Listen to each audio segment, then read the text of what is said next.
Teamy, Zephyrus, Nakrot. That's right, it's the dive, and Dino Riders don't want to see it.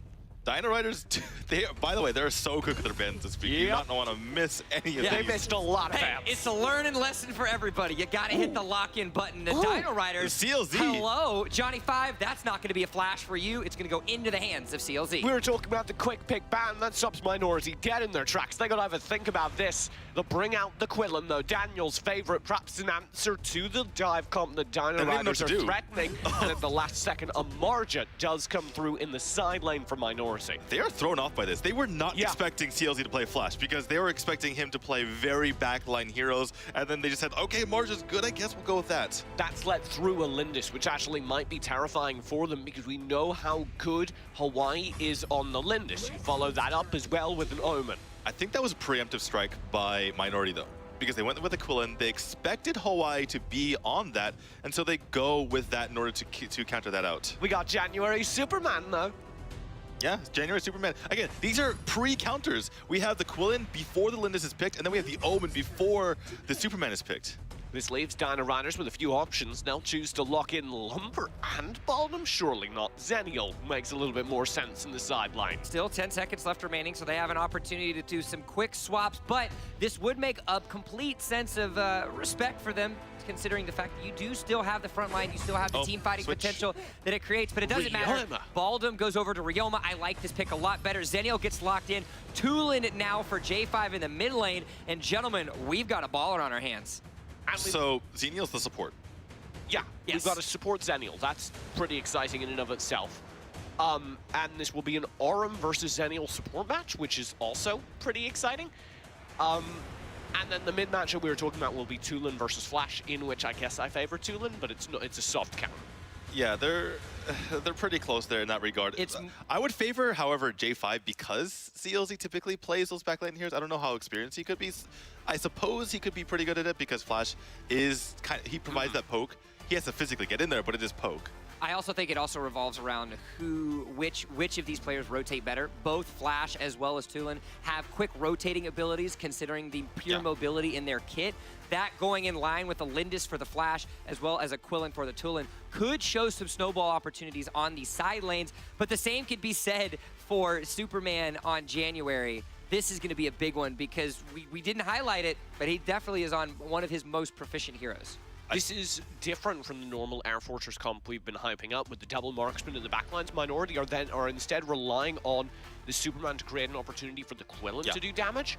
And I don't hate that because of the amount of disruption Superman does makes it very difficult to protect against Quillen dive. Yeah, exactly. You don't want Quillen to be subject to the first set of cooldowns against him. Like if he goes in against the Dioma, gets Wailing Blade on his face, or if he goes in on, say, the Omen and gets Decim Bridge. You want the Superman to absorb that, then the Quillen comes in afterward and just cleans up. But what does this do? This is for, I think, the first time today, both teams walk away with a fairly solid draft. They had an opinion, they had an efficient desire, and both of those were executed appropriately. North America Match 1, Game number 1 between Dino Riders and Minority starts now.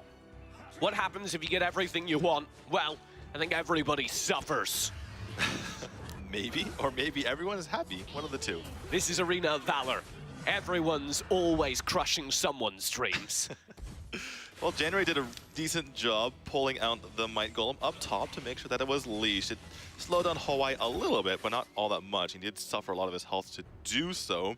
But even trades all around for the most part. Yep, successful early invade for both sides. The Superman of January slowed down that first invade for Dino Riders, like you said, but slow is the operative word because it certainly didn't stop anything. Bay's going to try to be a nuisance here, but he gets kind of messed up with the Lindis providing that long-range damage. And CLZ can do this as well. Just punches, jumps in, punches, runs away. And Yoma also has the range to go farther than the Beast. Yeah. I'm just watching Chosen duel Bay, and I'm really not sure why, because you cannot win melee range, especially not 1v3 melee range against an Aurum. I think he's just trying to provide some space for his team, but they're not really engaging. Now they are, though. Yep, Bay will take damage. Why? Going through the entrapment, almost grabs him, but there's the dive in. J5 oh first my God. blood. Make that 2 Minority. Hard annihilate the Dino Riders' defense. That came out of nowhere. They just turn on the flip. They flipped the switch. I can't even get my words right, TJ. It was just all at the same time. They came in and they said, "You're dead." It wasn't a dimmer switch. They turned on the flip of the switch. Yep. Something like that. Flicked it on. In the meantime, you did see Bay fall in the mid lanes to CLZ, but they'll take that trade every day. Right, especially because if they can get maybe Gods ahead of Hawaiian Farm, it's going to be very difficult for him. When, so far, there's the dive in. Maybe Gods does survive, does get a kill as well. Shozen falling to him and J5. J5 himself went down a trade, but that's acceptable. 80-0 though. They've gone a step too far. Ghostwalk keeps him out. Oh, January. CLZ's gone. Zeus falls as well. Maybe Gods is having a field day with January backing him up for a double kill. That was so beautifully done because 80's hero, he comes in, he absorbs every cooldown, and at the exact last moment, he pops the Ghostwalk, and then Dino Riders are set scratching their heads saying, what do we do here? Then the cavalry comes in. January takes him out with the help from the rest of his team. Is that David Hasselhoff? Huh? What do you mean? 80's here. Oh my God. He was so disappointed. The extent to which you lose me with your references is just... I cannot. Dino Riders will have to play pretty hard defense here. They're actually pretty significantly behind Minority in the early game. It's 1,000 gold. Perhaps they'll be okay because, you know, it's pretty early in the game like you mentioned, but... January. Pushing Yikes back, and got him low, there's the snare, there's the execution. Beautiful rotation here from Minority. They keep doing this, they keep running them around, and Dino Riders need to find something out of this or else it's all for naught. 80's hero just backs up, says okay. Zeus no ult, no dives ultimate.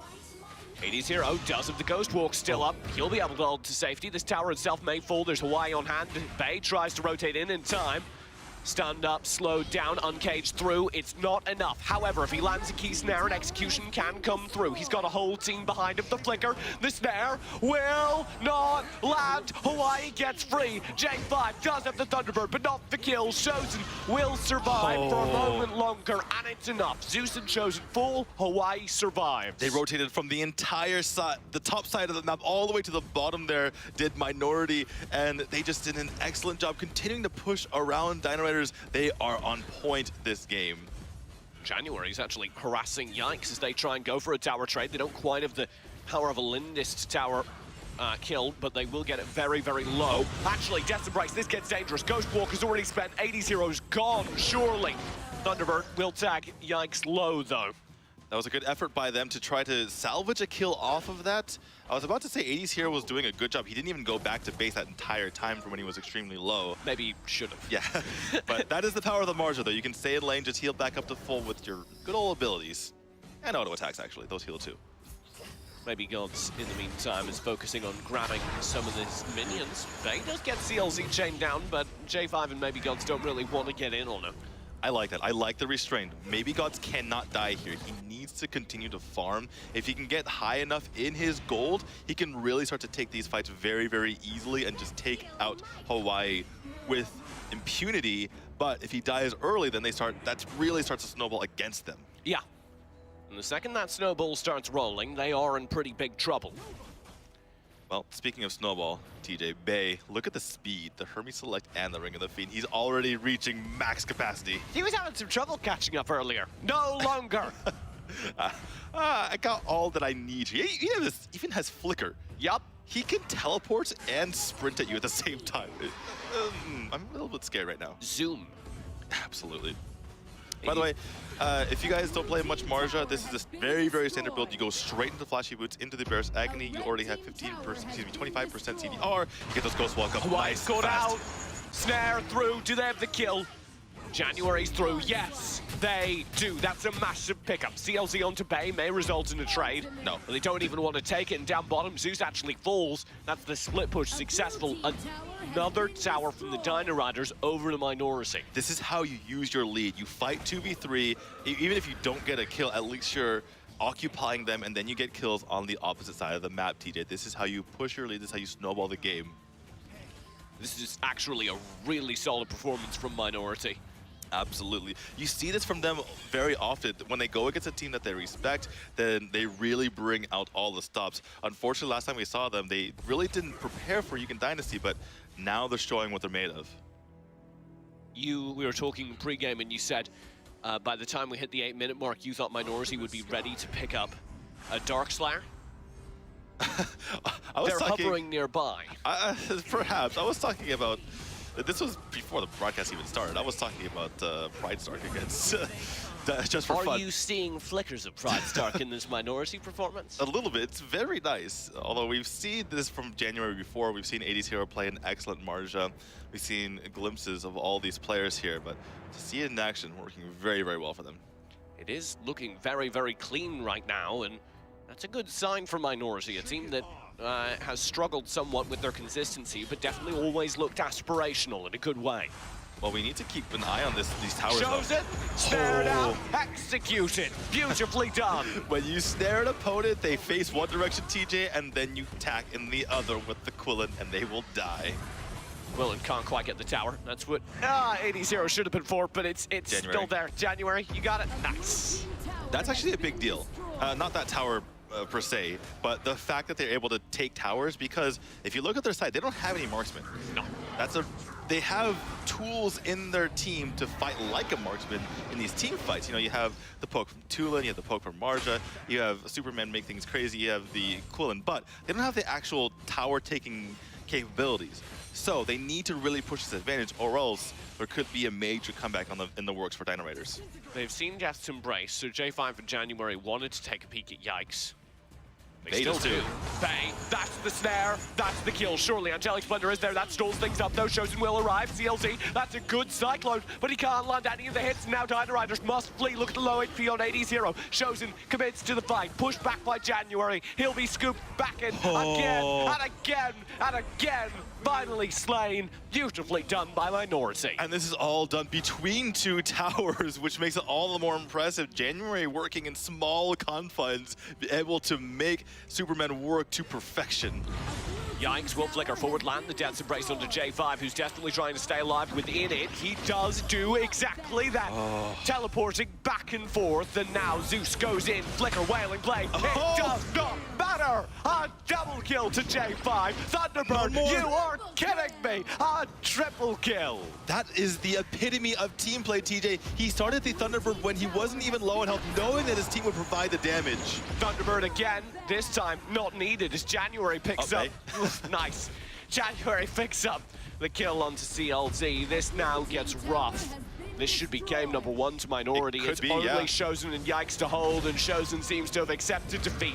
Standing, a sentry, watching as Minority take game 1. Oh my goodness, Minority with one of the more complete games that we've seen from North America, and that includes Pride Stark and BM Gaming. What a gorgeous performance.